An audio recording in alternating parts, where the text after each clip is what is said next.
وموعظة للمتقین۔ پناہ مانگتا ہوں میں اللہ کی شیطان مردود سے۔ شروع کرتا ہوں اللہ کا نام لے کر جو بے حد مہربان اور نہایت رحم کرنے والا ہے۔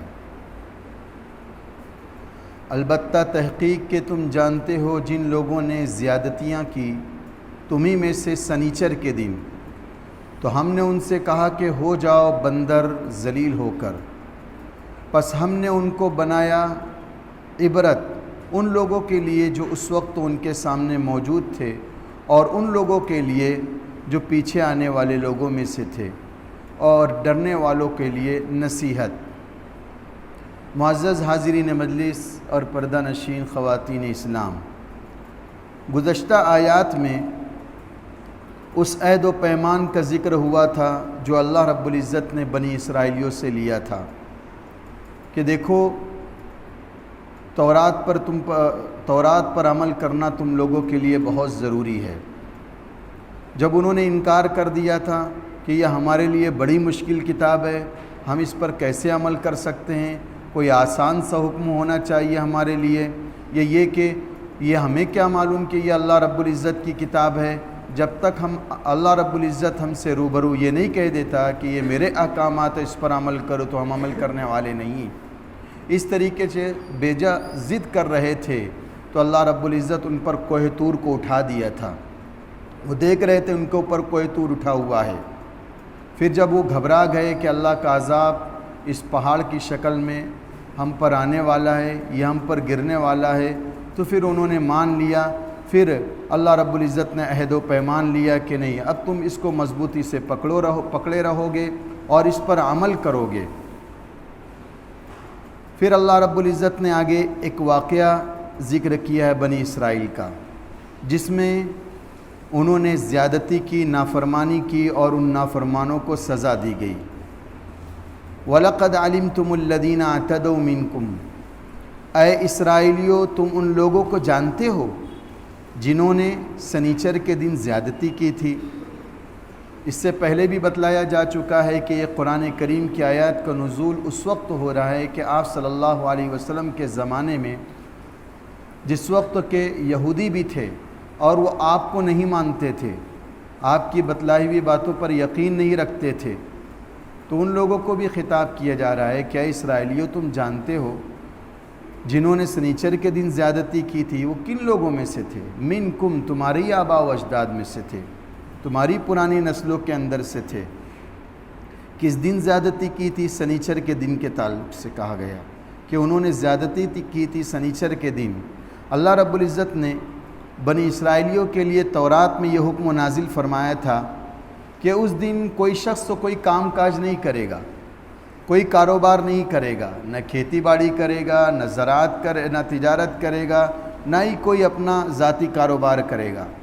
سنیچر کے دن ان کے لیے جو مخصوص کیا گیا تھا وہ صرف اور صرف عبادت کے لیے مخصوص کیا گیا تھا۔ اس دن تم کو عبادت کرنا ہے صرف اللہ رب العزت کی، اور کوئی دنیاوی کام دھندہ تم کو کرنا نہیں ہے۔ اور ساتھ ساتھ بنی اسرائیلیوں کو یہ تنبیہ بھی کر دی گئی تھی، دیکھو یہ ہمارا حکم ہے، سنیچر کے دن کا احترام بجا لانا تم پر ضروری ہے، اور اس دن میری عبادت کرنا ہے، اور اگر تم اس میں زیادتی کرو گے یعنی میرے حکم کو نہیں مانو گے، خلاف ورزی کرو گے، تو پھر تمہیں ہم بتلا دیتے ہیں کہ ہمارا عذاب آ جائے گا تم پر اور تم ہلاک ہو جاؤ گے۔ یہاں السبت کا لفظ ذکر کیا گیا ہے، اور السبت کہا جاتا ہے ہفتے کے دن کو، یعنی سنیچر کے دن کو۔ یعنی جس طریقے سے عیسائیوں کے نزدیک اتوار کا دن جو ہوتا ہے وہ بڑا مقدس مانا جاتا ہے، یہودیوں کے نزدیک سنیچر کا دن مقدس مانا جاتا ہے، اور جمعہ کا جو دن ہے وہ امت محمدیہ کے لیے بڑا بابرکت دن ہے، مبارک دن ہے۔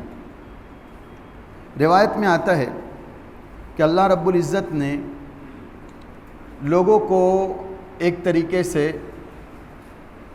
موقع دیا پچھلی امتوں کو کہ آپ لوگ اپنے طور پر دنوں کو سلیکٹ کر سکتے ہو، جو دن چاہو سلیکٹ کر لو اپنی عبادت کے لیے۔ تو اس وقت تو اللہ رب العزت نے پچھلی امتوں سے جمعہ کا دن بھلا دیا تھا، ایک طریقے سے جمعہ کا دن ان کے ذہن میں نہیں آیا۔ تو آپ صلی اللہ علیہ وسلم فرماتے ہیں الیہود غدن، یعنی یہودیوں نے جمعہ سے اگلا دن یعنی سنیچر کا دن اختیار کر لیا کہ یہ دن ہمیں بڑا بہتر معلوم ہوتا ہے۔ کیوں؟ ان کے پیش نظر کیا بات تھی؟ اس دن تو کائنات کی ابتدا ہوئی تھی، کائنات کی تخلیق ہوئی تھی، تو یہ دن بہتر ہو سکتا ہے ہمارے لیے، تو انہوں نے سنیچر کے دن کو سلیکٹ کر لیا۔ اور اسی طریقے سے عیسائیوں نے، نصرانیوں نے، آپ صلی اللہ علیہ وسلم فرماتے وَالنَّصَارَى بَعْدَ غَدِيم، اور نصارہ نے اس کے بعد کا دن یعنی اتوار کا دن منتخب کیا۔ اب پھر اللہ رب العزت نے یہ جمعہ کا دن امت محمدیہ کے لیے رکھا تھا، کیونکہ یہ بڑی فضیلت کا دن تھا اور یہ دنوں کا سردار کہلاتا ہے جمعہ کا دن۔ اب جب سنیچر کا دن ان کے لیے منتخب ہو گیا تو اللہ رب العزت کی طرف سے بھی حکم آ گیا کہ اس دن کی خلاف ورزی نہیں کرنا ہے، اب صرف میری عبادت کرنا ہے۔ اور اس کا پورا واقعہ، یہاں تو صرف 2 آیت ذکر کی گئی ہے، اس کا پورا واقعہ سورہ اعراف کے اندر ہے، پورا رکوع ہے سنیچر کے بارے میں انہوں نے کیا زیادتی کی، پھر اللہ کا عذاب ان پر کس طریقے سے آیا، یہ سورہ اعراف کے اندر ذکر کیا گیا ہے۔ اب کس طریقے سے خلاف ورزی کی، واقعہ کیا ہوا؟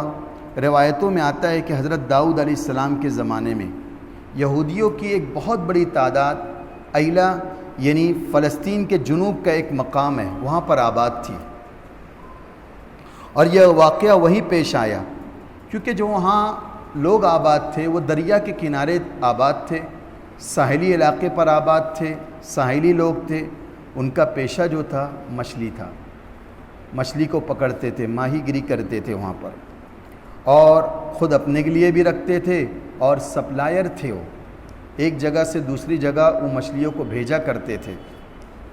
بہرحال جو وہاں پر لوگ آباد تھے ان کو حکم ہوا کہ دیکھیے سنیچر کے دن کو تم زیادتی نہیں کرنا ہے۔ اب ہوتا کیا تھا، اللہ رب العزت نے بطور امتحان کے کیا کیا، سنیچر کے دن سمندر کے اندر بہت مچھلیاں بھیج دیتا تھا، وہ ابھر کر وہ مچھلیاں سامنے آتی تھی، وہ مچھلیاں سامنے آتی تھی اور وہ دیکھا کرتے تھے کہ اس دن تو منائی ہے، عبادت کرنے کا دن ہے، اب یہ مچھلیاں ہمارے سامنے آ رہی ہیں، ہم کیا کریں؟ اب ان کے خیال میں آتا تھا کس طریقے سے اس کو پکڑیں، چنانچہ انہوں نے ترکیب سوچی کس طریقے سے مچھلیاں ہمارے ہاتھ آ جائے اور بڑا سرمایہ ہمارے ہاتھ لگ جائے گا اور بڑی کامیاب دولت ہوگی۔ اب انہوں نے ہیلا نکالنا شروع کیا اس کے اندر، کس طریقے سے یہ مچھلیاں ہماری جال کے اندر آ جائے، ہمارے حوض کے اندر آ جائے۔ تو انہوں نے کیا کیا کہ وہ شکار تو نہیں کرتے تھے، وہ بڑا حوض بنا لیا انہوں نے سمندر سے لگ کر، یا بڑی نالی بنا لیا اور اس کے راستے کو کھول دیتے تھے۔ اب وہ مچھلیاں، اب یہ جمعہ کے دن کھول دیا، سنیچر کے دن پوری مچھلیاں اس کے اندر آ گئی، جب دیکھ لیتے تھے تو اس کو بند کر دیتے تھے، ہم کہاں شکار کر رہے ہیں، اپنے آپ کو بہلاتے تھے ہم کہاں شکار کر رہے ہیں۔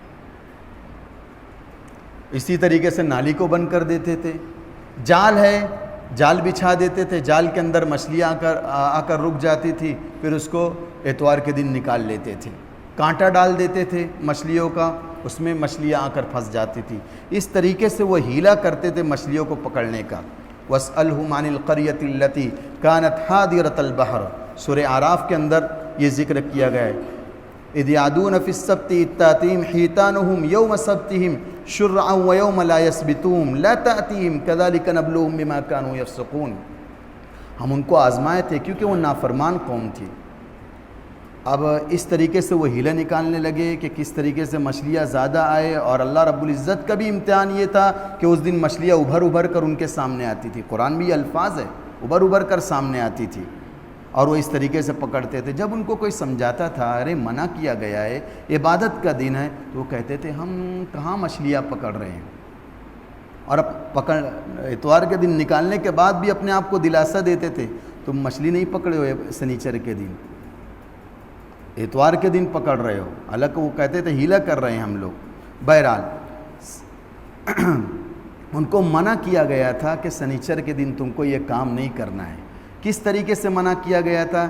جس طریقے سے امت محمدیہ کو منع کیا گیا ہے کہ جمعہ والے دن پہلی اذان سے لے کر امام کے سلام پھیرنے تک پابندی ہے کہ اس دوران ہر وہ کام جس کا تعلق نماز جمعہ سے نہ ہو وہ تم کو نہیں کرنا ہے. ہم کو بھی حکم ہے، یا ایھا الذین آمنوا اذا نودی للصلاۃ من یوم الجمعہ فسعوا الی ذکر اللہ. جب پہلی اذان دے دی جائے مسلمانوں تو تم کو سعی الی الجمعہ کرنا ہے. نماز جمعہ کے تعلق سے تم کو پوری تیاری کر کے مسجد میں آ جانا ہے. الی ذکر اللہ وذروا البیع، خرید و فروخت تو تم کو چھوڑ دینا ہے، دنیاوی کام دھندے تم کو چھوڑ دینا ہے. یہ ہم کو حکم ہے کہ جب پہلی اذان ہو اب اس کے بعد کوئی کاروبار نہیں، اب اس کے بعد کوئی خرید و فروخت نہیں، اس کے بعد کوئی کام دھندہ نہیں ہے. اب صرف اور صرف کام ہے تو مسجد کی طرف جانا ہے نماز جمعہ کے لیے. یہ ہم کو حکم ہے. اب اس وقت اگر کوئی یہ کرے گا تو اس کا وہ کام حرام شمار ہوگا، اور اس وقت زیادتی سمجھی جائے گی اللہ کے حکم میں. اس وقت نہ خرید و فروخت کر سکتے ہیں، نہ اسی طریقے سے کھا پی سکتے ہیں، نہ لکھ پڑھ سکتے ہیں. اب سوال پیدا ہوتا ہے کہ کون سی اذان کے وقت، یعنی اذانیں تو بہت ساری ہوتی ہے ہمارے مالیگاؤں کے اندر، مختلف قسموں کے محلے، وہاں کی بھی اذان سنائی دیتی ہے، ادھر کی بھی ادھر کی بھی، ہر جگہ کی کسی جگہ اول وقت ہے، کسی میں بعد میں، کسی میں 15 منٹ کے فرق سے. تو کون سی اذان شمار کی جائیں گی؟ تو وہ جس محلے میں رہتا ہے اپنے محلے کی مسجد کا اعتبار ہوگا جہاں وہ جمعہ ادا کرتا ہے. جب وہاں کی اذان ہو گئی تو اب کام کیا ہے کہ سیدھا مسجد میں آنا ہے. ہم کو یہ حکم ہے. اور پھر کون سا کام کر سکتے ہیں نماز جمعہ کے تعلق سے؟ کون سا کام کر سکتے ہیں؟ اگر تو ہم اذان ہوئی تو وضو کر سکتے ہیں. اسی طریقے سے نماز جمعہ کے لیے اس وقت ہم غسل بھی کر سکتے ہیں، مسواک کا بھی کام کر سکتے ہیں، خوشبو لگا سکتے ہیں. غرض یہ کہ جمعہ کی تیاری ہم کر سکتے ہیں، یہ کام کر سکتے ہیں. اس کے علاوہ کوئی کام نہیں کر سکتے. امام ہیں تو وہ اپنے لیے کچھ مطالعہ کرنا ہے خطبہ جمعہ کے لیے، وہ کر سکتا ہے. حدیثیں تلاش کر سکتا ہے، قرآنی آیات کو خطبہ جمعہ کے لیے وہ دیکھ سکتا ہے. امام کے لیے بھی گنجائش ہے اس کے اندر. لیکن جس کا تعلق نماز جمعہ کے ساتھ نہیں تو اس کے لیے پھر لازم ہو جاتا ہے اس شخص کے لیے پہلی اذان کے وقت وہ مسجد میں آ جائے. اب کوئی کام دھندہ نہیں کرے گا. کب تک؟ جب تک امام سلام نہ پھیر دے. اس لیے بعض لوگوں کی دکانیں کھلی رہتی ہے اور انتظار کرتے ہیں کہ ابھی جماعت کہاں کھڑی ہوئی ہے، یا ابھی خطبہ شروع ہوگا تو دکانیں بند کریں گے. مارکیٹ کا علاقہ ہے، ان کے ذہن کے اندر رہتا ہے. یا یہ کہ کارخانہ دار رہتے ہیں، اسی وقت پگار پانی شروع رہتی ہے، بیٹھے رہتے ہیں. مزدور بیچارہ پہلے سے آ کر بیٹھ جاتا ہے، سیٹ آرام سے نہا دھو کر پہنچتا ہے. یہ تحریک چلانا چاہیے مالیگاؤں کے اندر خاص طور پر، اور بتلانا چاہیے کہ دیکھیے اللہ تبارک و تعالیٰ کا حکم ہے اذان اول میں صرف جو کام ہوگا نماز جمعہ کے تعلق سے ہوگا. کوئی خرید و فروخت نہیں، کوئی پگار پانی نہیں. اس کے اندر ایک بڑا طبقہ غفلت کا شکار ہے، مزدور بھی سیٹ بھی. اس وقت مسجد کے اندر پہنچتے ہیں جب امام ممبر سے اتر رہا ہوتا ہے. نوجوانوں کا وہ طبقہ جو فارغ البال ہیں وہ کھڑے رہتے ہیں، باتیں کرتے ہیں، جماعتوں کی شکل میں، گروہ کی شکل میں باتیں کرتے ہیں، موبائل فون کے اندر مشغول رہتے ہیں. وہ بھی اس زیادتی کا شکار ہیں اور اپنے لیے ہیلہ تلاش کر رہے ہیں ابھی کہاں خطبہ شروع ہوا. تو پھر دیکھیے اللہ کی پکڑ بھی آ سکتی ہے اس پر. ہم بنی اسرائیلیوں کے لیے 24 گھنٹہ تھا کہ اس میں کوئی کام نہیں کرنا ہے، صرف عبادت کا کام انجام دینا ہے. ہمارے لیے گھنٹہ 1.5 گھنٹہ ہے اور اس میں بھی ہماری طرف سے زیادتی ہوتی چلی جاتی ہے. اس کا دھیان رکھنا چاہیے. اور دوسرے لوگ جو ہیلہ نکالتے ہیں، جیسے بنی اسرائیلیوں نے ہیلہ نکالا تھا. کس طریقے سے ہیلہ نکالا تھا کہ نالی بنا لی تھی، حوض بنا لیا تھا، یا جال پہلے سے ڈال دیتے تھے جمعہ کے دن اور ہیلہ نکالتے تھے اور یہ گمان کرتے تھے کہ ہم کام مچھلی کا شکار کر رہے ہیں. تو مسلمان بھی ہیلہ کرتے ہیں، دکان کھلی رکھتے ہیں، بچے کو بیٹھا دیتے ہیں، کہتے ہیں ہم کہاں خرید و فروخت کر رہے ہیں، ہم تو مسجد میں آ گئے. اسی طریقے سے گھر کی اگر دکان ہے، شاپنگ ہے، تو اپنی بیوی کو بیٹھا دیتے ہیں اور دکان کھلی رکھتے ہیں. دیکھو سعی الی الجمعہ، نماز کے لیے کوشش کرنا یہ ہر مسلمان کے لیے ہے. چاہے وہ مالک کی شکل میں ہو چاہے وہ گاہک کی شکل میں ہو۔ اگر دکان کھلی رہے گی، چاہے وہ شخص جو مالک ہے وہ مسجد میں آ چکا ہے، دکان کھلی رہیں گی، اس کا دکان کھلی رکھنا دوسروں کے لیے صحیح الی الجمعہ ترک کرنے کا سبب بنے گا، اور یہ سبب بننا بھی یہ ایک گناہ ہے، بڑا گناہ ہے۔ سبب بننا بھی سبب بن رہا ہے، کیونکہ گاہک پہنچیں گے اس وقت تو، اور یہ سبب بن رہا ہے۔ بہرحال، اور عورتوں کے بھی لیے لازم کیا ہے اس وقت؟ اول وقت نماز پڑھ لیں۔ یہ عوام کے اندر جو مشہور ہو جاتا ہے کہ ابھی مسجد کے اندر نماز جمعہ نہیں ہوئی، لوگ نکل نہیں رہے، اس وقت تو نماز ظہر نہیں ادا کرتی ہے، تب تک ان کے لیے نماز جمعہ نہیں ہے، نماز ظہر ہے، تو اس وقت تو گھر کے اندر انتظار کرتی ہیں کہ ابھی نماز جمعہ نہیں ہوا ہے۔ نہیں، ایسا نہیں ہے۔ پہلے وہ دیکھے اذان ہو چکی ہے، ظہر کا وقت داخل ہو چکا ہے، جمعہ کا وقت داخل ہو چکا ہے، اب وہ نماز جمعہ سے پہلے ہی نماز ادا کر سکتی ہے۔ نماز جمعہ کے بعد بھی اگر نماز پڑھے تو کوئی حرج کی بات نہیں ہے اس کے اندر، اس کا خیال رکھنا چاہیے۔ بہرحال ان لوگوں نے زیادتی کی، یہ زیادتی کی سنیچر کے دن جو مقدس دن سمجھا جاتا تھا وہ ہیلا بانا کرنے لگے۔ شاہ عبدالعزیز محدث دہلوی کہتے ہیں کہ یہ لوگ کافی عرصے سے اس طریقے سے شکار کرتے تھے۔ جب حضرت داؤد علیہ السلام کا زمانہ آیا تو انہوں نے سختی سے منع کیا کہ دیکھو کہ تم شکار کرتے ہو اور اس کو نام دیتے ہو کہ ہم کہاں شکار کر رہے ہیں، تو ایک ہیلا ہے، جائز ہیلا ہے، اور ہم جمعہ کے دن اس طریقے سے کر رہے ہیں، سنیچر کے دن نہیں کر رہے ہیں، یہ تمہاری ہیلا جو ہے یہ تمہارا لیے بہت بڑا دھوکہ ہے، اللہ کی گرفت کا سبب بن سکتا ہے۔